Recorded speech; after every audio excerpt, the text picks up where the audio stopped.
grocery natin for the celebration para mamaya. Parang dispinida ko na rin kasi pupunta ako ng Singapore. So nakabili na tayo ng mga grocery.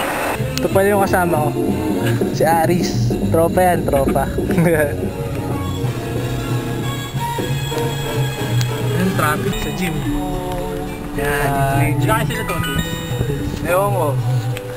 Sige Manong, salamat sa pag-attend. Lovely people. So mamaya magluluto tayo na parang birthday celebration namin dalawa ni Chris. Yung isa sa best friend ko. So ang lulutuin namin, piri-piri chicken, Portuguese chicken yon.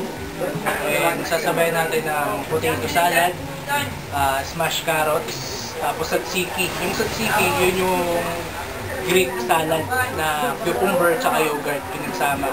Sinabay ng mint, ng chili. So mamaya, itong lugar na to, itong cute na gym na to, dito tayo kakain. Dito tayo magse-celebrate. Kasama yung mga tropa on high school.